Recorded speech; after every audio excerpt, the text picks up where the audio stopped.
السلام علیکم دوستو، آج کی اس ویڈیو میں آپ جانیں گے کہ آپ کی زندگی کس طرح بادشاہوں کی زندگیوں سے بھی بہتر ہے۔ ہر کل بادشاہ مٹی کی بنی سراہی سے ٹھنڈا پانی لے کر پیتا تھا تو لوگ اس کی اس آسائش پر حسد کرتے تھے۔ اگر آج اس کو یہ بتا دیا جائے یا آپ اپنے گھر میں موجود فریزر کے ٹھنڈے پانی کی بوتل اس کے سامنے پیش کریں تو اس پہ کیا بیتے گی؟ قارون کو اگر آج بتا دیا جائے کہ آپ کی جیب میں موجود ATM کارڈ اس کے پاس خزانوں کی ان چابیوں سے بہتر ہے جو اونٹوں کی ایک جماعت اٹھانے سے قاصر ہے، تو اس کا غرور خاک میں مل جائے گا۔ اگر آج کسرا کو بتا دیا جائے کہ اس کے تخت سے بہتر ایک عام گھر میں موجود صوفہ نرم و نازک ہے، تو اس کی بادشاہت کا جو غرور تھا اور جو مان تھا وہ کہاں پہ جائے؟ اگر آج کیسر روم کو یہ بتا دیا جائے کہ آپ جس شتر مرغ کے بنے پنکھوں سے ہوا لیتے تھے ایک عام گھر میں موجود پنکھے اور AC کی ٹھنڈک کے 1000ویں حصے کے بھی برابر نہیں، تو وہ کیا سوچے گا؟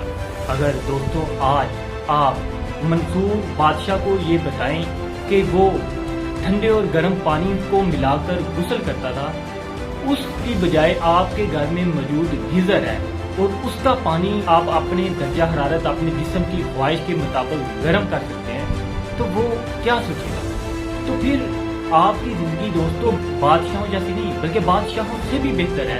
تو پھر جب بھی آپ سے ملا جائے تو آپ کو اپنے مقدر پہ رونا کیوں ہے؟ آپ کا اندر اتنا تنگ کیوں ہے؟ آپ مایوسی کی طرف کیوں جا رہے ہیں؟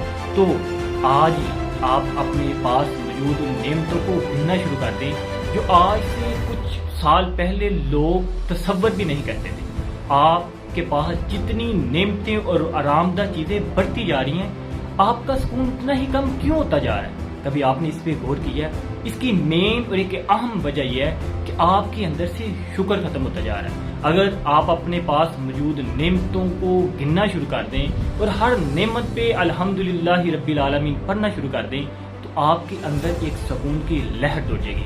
تو دوستو آج کی اس ویڈیو کا مقصد ہے کہ اپنے پاس موجودہ نعمتوں کو گن کر ان کو محسوس کر اپنی زندگی کو خوشگوار بنائیے اور آنے والی زندگی کے لیے مزید ایفرٹ اور لگن سے کام کریں۔ پاکستان زندہ باد۔